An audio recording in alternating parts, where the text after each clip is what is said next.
This presentation is one that I give to teenage students often, and I thought it would be a great one to add to my resources. Yes, I'm in my car. It starts out with a love story that I'm going to share with you. This love story is called Appointment with Love, and it's written by S.I. Kisher. 6 minutes to 6, said the clock over the information booth in New York's Grand Central Station. The tall young army officer lifted his sunburned face and narrowed eyes to note the exact time. His heart was pounding with a beat that shocked him.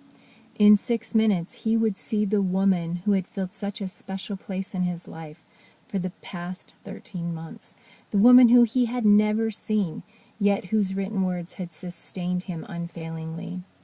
Lieutenant Blandford remembered one day in particular, the worst in the fighting, when his plane had been caught in the midst of a pack of enemy planes.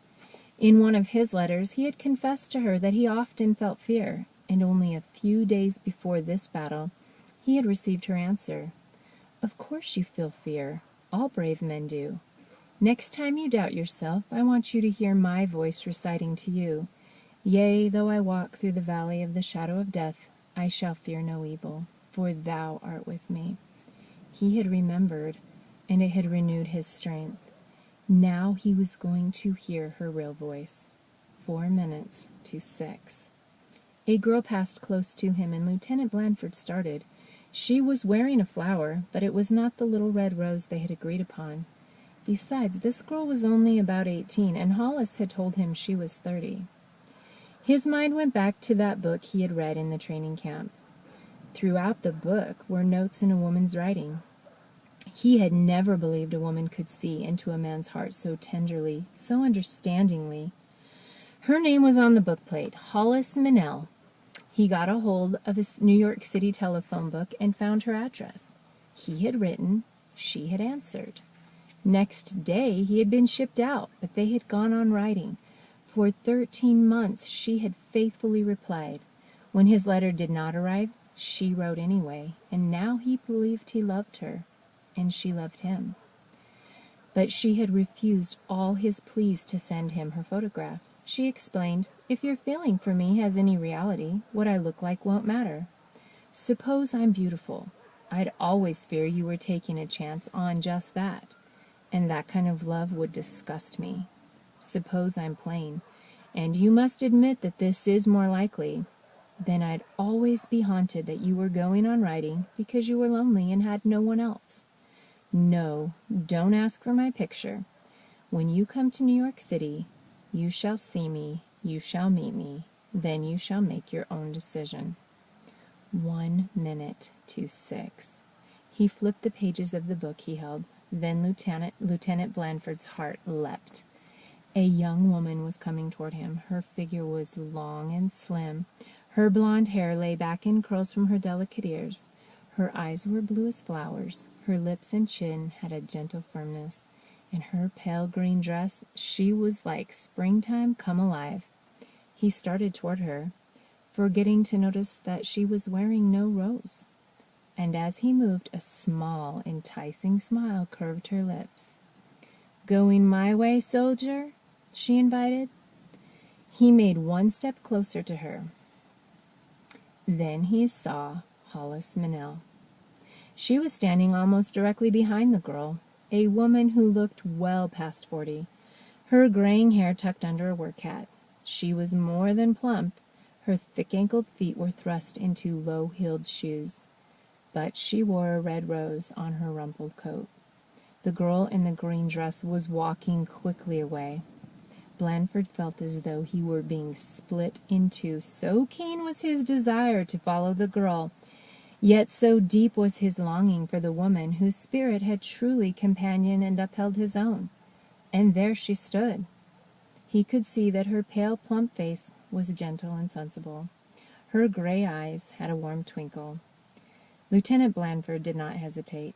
His fingers gripped the worn copy of the book which was to identify him to her.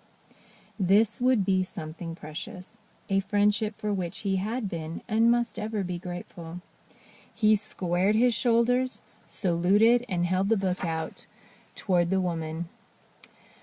I'm Lieutenant Blandford, and you, Miss Manel, I'm so glad you could meet me. May I take you to dinner?" The woman's face broadened in a tolerant smile. "I don't know what this is all about, son," she answered. "That lady in the green dress begged me to wear this rose on my coat, and she said that if you asked me to go out with you, I should tell you she's waiting for you in that restaurant across the street. She said it was some kind of test." I love this little love story. It has us wondering how it's going to go and what decision Lieutenant Blandford's going to make. A lot of times when we're approaching teenagers about love and relationships, we give them a long list of things not to do. And I feel like Lieutenant Blandford shows some right things to do, to become involved with someone and connected to them because of who they are and not just over physical appearances. It's very unlikely that in this day and age we would meet anybody that we hadn't seen or had access to some pictures of them. So to be in his position probably wouldn't occur, but we still have to keep ourselves in check about why we're interested in people and what that's all about. A lot of times people feel, teenagers and adults alike, that having a boyfriend or girlfriend, being in a relationship, is a significant sign of their value. And while there might be some healthy relationships where there's some truth to that, the bottom line is anybody, absolutely anybody, can have a boyfriend or girlfriend. Because if they aren't able to develop a healthy relationship based on their value, they can lower their standards and eventually have a relationship. So in high school, junior high and high school, having a boyfriend or a girlfriend is less of an indicator of your value and more of an indicator of your insecurities. It's not the healthiest place to have a long-term committed relationship. We see very little positive outcomes from those long-term relationships at that age. It's a great time to get to know people. It's a great time to date, especially the older years of high school, but not so much a great time to be in a committed relationship. It's important for you to wonder right now, do you care about the choices your future husband or wife are making right now, even if you've never met them? And do they care about the choices you're making?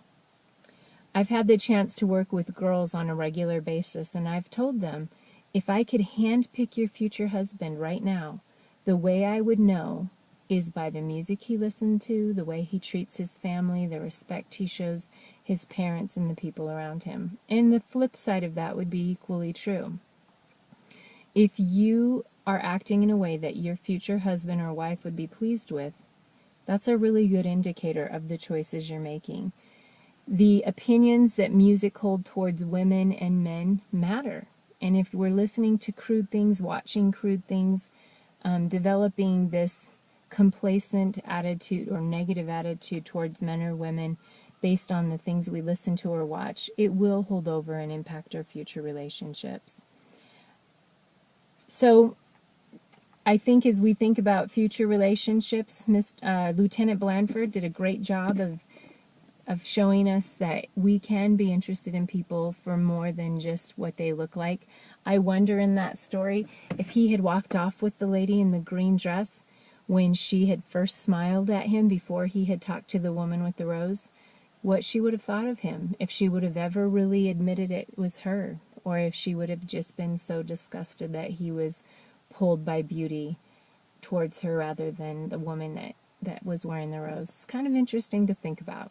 And it's important for us to think about the messages that our behaviors are showing other people as well. So good luck to future relationships. Probably one of the best ways your future relationships will be successful is by not being in this huge rush to be in one.